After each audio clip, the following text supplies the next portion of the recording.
మరియు మమ్రే దగ్గరనున్న సింధూర వనములో అబ్రహాము ఎండవేళ గుడారపు ద్వారమందు కూర్చుని ఉన్నప్పుడు యెహోవా అతనికి కనబడెను.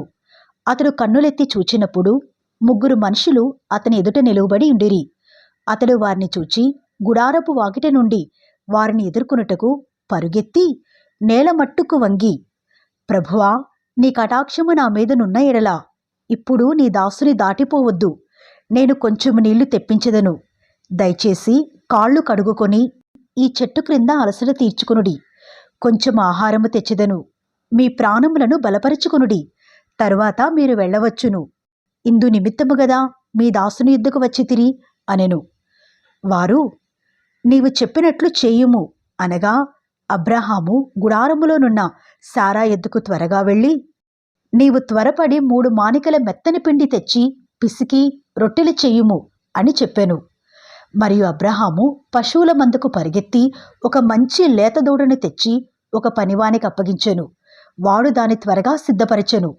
తరువాత అతడు వెన్నను పాలను తాను సిద్ధము చేయించిన దూడను తెచ్చి వారెదుట పెట్టి వారు భోజనము చేయుచుండగా వారి యొద్ద ఆ చెట్టు క్రింద నిలుచుండెను. వారతనితో, నీ భార్య అయిన శారా ఎక్కడున్నది అని అడుగగా అతడు, అదుగో గుడారములో ఉన్నది అని చెప్పెను. అందుకాయన, మీదటికి ఈ కాలమున నీ యొద్దకు నిశ్చయముగా మరలా వచ్చెదను.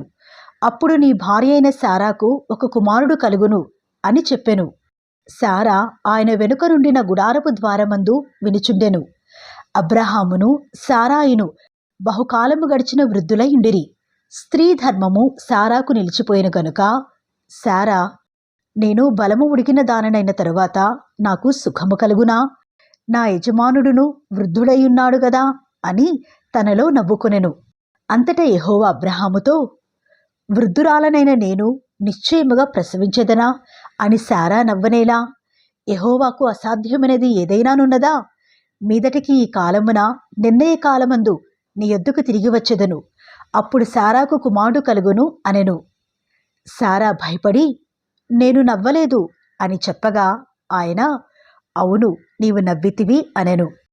అప్పుడు ఆ మనుషులు అక్కడి నుండి లేచి సొదొమ తట్టు చూచిరి.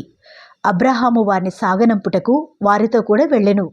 అప్పుడు యెహోవా, నేను చేయబోవు కార్యము అబ్రహామునకు దాచెదనా? అబ్రహాము నిశ్చయముగా బలముగల గొప్ప జనమగును. అతని మూలముగా భూమిలోని సమస్త జనములను ఆశీర్వదింపబడెను. ఎట్లనగా యెహోవా అబ్రహామును గూర్చి చెప్పినది అతనికి కలుగుచేయనట్లు తన తరువాత తన పిల్లలను తన ఇంటివారును నీతి న్యాయములు జరిగించుచు యెహోవా మార్గమును గైకొనుటకు అతడు వారికి ఆజ్ఞాపించినట్లు నేనతని ఎరిగియున్నాను అనెను. మరియు యెహోవా, సొదొమ గొమొర్రాలను గూర్చిన మరో గొప్పది గనుకను వాటి పాపము బహుభారమైనది గనుకను నేను దిగిపోయి నా ఎద్దుకు వచ్చిన ఆ మొర చొప్పుననే వారు సంపూర్ణముగా చేసిరో లేదో చూచెదను. చేయని ఎడల నేను తెలుసుకొందును అనెను. ఆ మనుషులు అక్కడి నుండి తిరిగి సొదొమ వైపుగా వెళ్ళిరి. అబ్రహాము ఇంకా యెహోవా సన్నిధిని నిలుచుండెను. అప్పుడు అబ్రహాము సమీపించి ఇట్లనెను, దుష్టులతో కూడా నీతిమంతులను నాశనము చేయుదువా? ఆ పట్టణములో ఒకవేళ 70 మంది నీతిమంతులుండిన ఎడల దానిలోనున్న 70 మంది నీతిమంతుల నిమిత్తము ఆ స్థలమును నాశనము చేయక కాయవా? ఆ చొప్పున చేసి దుష్టులతో కూడా నీతిమంతులను చంపుట నీకు దూరమవునుగాక. నీతిమంతుని దుష్టునితో సమముగా ఎంచుట నీకు దూరమవుగాక. సర్వలోకమునకు తీర్పు తీర్చువాడు న్యాయము చేయడా అని చెప్పినప్పుడు యెహోవా, సొదొమ పట్టణములో 70 మంది నీతిమంతులు నాకు కనబడిన ఎడల వారిని బట్టి ఆ స్థలమంతటిని కాయుదును అనెను. అందుకు అబ్రహాము, ఇదిగో ధూళియు బూడిదయునైన నేను ప్రభువుతో మాటలాడ తెగించుచున్నాను. 70 మంది నీతిమంతులలో ఒకవేళ 5 తక్కువైతే 5 తక్కువైనందున ఆ పట్టణమంతయు నాశనము చేయుదువా అని మరలా అడిగెను. అందుకాయన, అక్కడ 45 నాకు కనబడినెడలా నాశనము చెయ్యను అనెను. అతడింకా ఆయనతో మాట్లాడుచు, ఒకవేళ అక్కడ 40 మందియే కనబడుదురేమో అనినప్పుడు ఆయన, ఆ 40 మందిని బట్టి నాశనము చేయక ఇందును అని చెప్పగా అతడు, ప్రభువు కోపపడని ఎడల నేను మాటలాడెదను. ఒకవేళ అక్కడ 30 మందియే కనబడుదురేమో అనినప్పుడు ఆయన, అక్కడ 30 మంది నాకు కనబడిన ఎడల నాశనము చెయ్యను అనెను. అందుకతడు, ఇదిగో ప్రభువుతో మాటలాడ తెగించి తిని, ఒకవేళ అక్కడ 20 మంది కనబడుదురేమో అనినప్పుడు ఆయన, ఆ 20 మందిని బట్టి నాశనము చేయకుందును అనగా, అతడు, ప్రభువు కోపపడని ఎడల నేనింకొక మారే మాటలాడెదను, ఒకవేళ అక్కడ 10 మంది కనబడుదురేమో అనినప్పుడు ఆయన, ఆ 10 మందిని బట్టి నాశనము చేయక యుందును అనెను. యెహోవా అబ్రాహాముతో మాటలాడుట చాలించి వెళ్ళిపోయెను. అబ్రాహాము తన ఇంటికి తిరిగి వెళ్ళెను.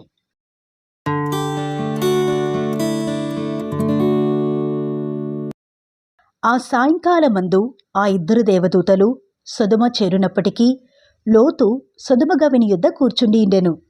లోతు వారిని చూచి వారిని ఎదుర్కొనుటకు లేచి సాష్టాంగ నమస్కారము చేసి, నా ప్రభువులారా, దయచేసి మీ దాసుని ఇంటికి వచ్చి రాత్రి వెళ్ళబుచ్చి కాళ్ళు కడుగుకొనుడి, మీరు పెందలకడ లేచి మీ త్రోవను వెళ్ళవచ్చు అనెను. అందుకు వారు, అలాగు కాదు, నడివీధిలో రాత్రి వెళ్ళబుచ్చెదము అని చెప్పిరి. అయినను అతడు మిక్కిలి బలవంతము చేసినప్పుడు వారు అతని తట్టు తిరిగి అతని ఇంట ప్రవేశించిరి. అతడు వారికి విందు చేసి పొంగని రొట్టెలు కాల్చగా వారు భోజనము చేసిరి. వారు పండుకొనక ముందు ఆ పట్టణస్థులు అనగా సొదొమ మనుషులు, బాలురును, వృద్ధులును, ప్రజలందరూ నలుదిక్కుల నుండి కూడివచ్చి ఆ ఇల్లు చుట్టవేసి లోతుని పిలిచి, ఈ రాత్రి నీ యొద్దకు వచ్చిన మనుషులు ఎక్కడా? మేము వారిని కూడినట్లు మా యొద్దకు వారిని వెలుపలికి తీసుకుని రమ్ము అని అతనితో చెప్పగా, లోతు వెలుపల ద్వారమునొద్దనున్న వారి దగ్గరికి వెళ్ళి తన వెనుక తలుపు వేసి, అన్నలారా, ఇంత పాతకము కట్టుకొనుకుడి, ఇదిగో పురుషుని కూడని 2 కుమార్తెలు నాకున్నారు. సెలవైతే వారిని మీ యొద్దకు వెలుపలికి తీసుకుని వచ్చెదను. వారిని మీ మనస్సు వచ్చినట్లు చేయుడి. ఈ మనుషులు నా ఇంటి నీడకు వచ్చియున్నారు గనుక వారిని మీరేమి చేయకూడదు అని చెప్పినప్పుడు వారు, నీవు అవతలికి పొమ్ము అనిరి. మరియు వారు, వీడెవడో మనలోనికి పరదేశిగా వచ్చి తీర్పరిగానుండ చూచుచున్నాడు, కాగా వారికంటే నీకు ఎక్కువ కీడు చేసేదము అని చెప్పి లోతు అను ఆ మనుషుని మీద దొమ్మిగా పడి తలుపు పగలగొట్టుటకు సమీపించిరి.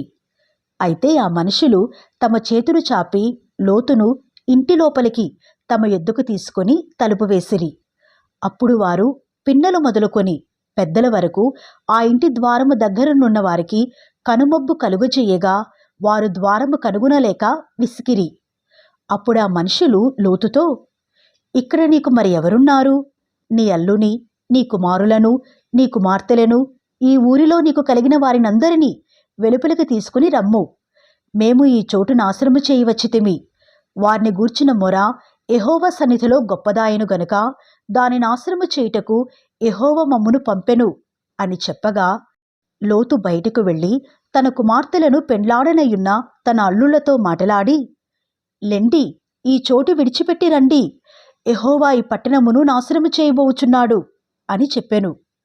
అయితే అతడు తన అల్లుళ్ల దృష్టికి ఎగతాళి చేయువాని వలె నుండెను. తెల్లవారినప్పుడు ఆ దూతలు లోతును త్వరపెట్టి, లెమ్ము, ఈ ఊరి దోషశిక్షలో నశించిపోకుండా నీ భార్యను, ఇక్కడనున్న నీ 2 కుమార్తెలను తీసుకుని రమ్ము అని చెప్పిరి. అతడు తలవు చేసెను. అప్పుడు అతని మీద యెహోవా కనికరపడుట వలన ఆ మనుషులు అతని చేతిని, అతని భార్య చేతిని, అతని 2 కుమార్తెల చేతులను పట్టుకుని వెలుపలికి తీసుకుని వచ్చి ఆ ఊరి బయట నుంచిరి. ఆ దూతలు వారిని వెలుపలికి తీసుకుని వచ్చిన తరువాత ఆయన, నీ ప్రాణమును దక్కించుకున్నట్లు పారిపొమ్ము, నీ వెనుక చూడకుము, ఈ మైదానంలో ఎక్కడనూ నిలువక నీవు నశించిపోకుండా ఆ పర్వతమునకు పారిపొమ్ము అని చెప్పగా, లోతు, ప్రభువా, అలాగు కాదు, ఇదిగో నీ కటాక్షము నీ దాసుని మీద వచ్చినది. నా ప్రాణము రక్షించుట వలన నీవు నా ఎడల కనుపరిచిన నీ కృపను ఘనపరిచితివి. నేను ఆ పర్వతమునకు తప్పించుకుని పోలేను. ఈ కీడు నాకు సంభవించి చచ్చిపోవుదునేమో. ఇదిగో పారిపోవుటకు ఈ ఊరు సమీపంలో ఉన్నది. అది చిన్నది, నన్నక్కడికి తప్పించుకుని పోనిమ్ము. అది చిన్నది గదా, నేను బ్రతుకుదును అని చెప్పినప్పుడు ఆయన, ఇదిగో నీవు చెప్పిన ఈ ఊరు నాశనము చేయను. ఈ విషయములో నీ మనవి అంగీకరించి తిని నీవు త్వరపడి అక్కడికి తప్పించుకుని పొమ్ము, నీవక్కడ చేరు వరకు నేనేమియూ చేయలేను అనెను. అందుచేత ఆ ఊరికి సోయరు అను పేరు పెట్టబడెను. లోతు సోయరుకు వచ్చినప్పుడు ఆ దేశమున సూర్యుడు ఉదయించెను. అప్పుడు యెహోవా సొదొమ మీదను గొమొర్రా మీదను యెహోవా యొద్ద నుండి గంధకమును అగ్నిని ఆకాశము నుండి కురిపించి ఆ పట్టణములను, ఆ మైదానమంతటిని, ఆ పట్టణములలో నివసించిన వారినందరినీ, నేల మొలకలను నాశనము చేసెను. అయితే లోతు భార్య అతని వెనుక నుండి తిరిగి చూచి ఉప్పు స్తంభమాయెను. తెల్లవారినప్పుడు అబ్రహాము లేచి తాను యెహోవా సన్నిధిని నిలిచిన చోటికి వచ్చి సొదొమ గొమొర్రాల తట్టును, ఆ మైదానపు ప్రదేశపు యావత్తును చూడగా, అదిగో ఆ ప్రదేశపు పొగ ఆవము పొగవలె లేచుచుండెను. దేవుడు ఆ మైదానపు పట్టణములను పాడు చేసినప్పుడు దేవుడు అబ్రహామును జ్ఞాపకము చేసుకుని లోతు కాపురమున్న పట్టణములను నాశనము చేసినప్పుడు ఆ నాశనము మధ్యన లోతు నశించకుండా అతని తప్పించెను. లోతు సోయరులో నివసించుటకు భయపడి తన 2 కుమార్తెలతో కూడా సోయరు నుండి పోయి ఆ పర్వతమందు నివసించెను. అతడును అతని 2 కుమార్తెలను ఒక గుహలో నివసించిరి. అట్లుండగా అక్క తన చెల్లెలితో, మన తండ్రి ముసలివాడు, సర్వలోక మర్యాద చొప్పున మనతో పోవుటకు లోకములో ఏ పురుషుడునూ లేడు. మన తండ్రికి ద్రాక్షారసము త్రాగించి అతనితో శయనించి మన తండ్రి వలన సంతానము కలుగజేసుకుందము రమ్ము అని చెప్పెను. ఆ రాత్రి వారు తమ తండ్రికి ద్రాక్షారసము త్రాగించిన తరువాత అతని పెద్ద కుమార్తె లోపలికి వెళ్ళి తన తండ్రితో శయనించెను. కాని ఆమె ఎప్పుడు శయనించెనో ఎప్పుడు లేచిపోయెనో అతనికి తెలియలేదు. మరునాడు అక్క తన చెల్లెలిని చూచి, నిన్నటి రాత్రి నా తండ్రితో నేను శయనించి తిని, ఈ రాత్రి అతనికి ద్రాక్షారసము త్రాగించిన తరువాత నీవు లోపలికి వెళ్ళి అతనితో శయనించుము. అలాగున మన తండ్రి వలన సంతానము కలుగజేసుకుందము అని చెప్పెను. ఆ రాత్రియు వారు తమ తండ్రికి ద్రాక్షారసము త్రాగించిరి. అప్పుడు ఆ చిన్నది లేచి అతనితో శయనించెను. ఆమె ఎప్పుడు శయనించెనో ఎప్పుడు లేచిపోయెనో అతనికి తెలియలేదు. అలాగున లోతు యొక్క 2 కుమార్తెలు తమ తండ్రి వలన గర్భవతులైరి. వారిలో పెద్దది కుమారుని కని వానికి మోయాబను పేరు పెట్టెను. అతడు నేటి వరకు మోయాబీయులకు మూలపురుషుడుగా ఎంచబడును. చిన్నది కూడా కుమార్ని కని వానికి బెన్నమ్మి అను పేరు పెట్టెను. అతడు నేటి వరకు అమ్మోనీయులకు మూలపురుషుడుగా ఎంచబడును.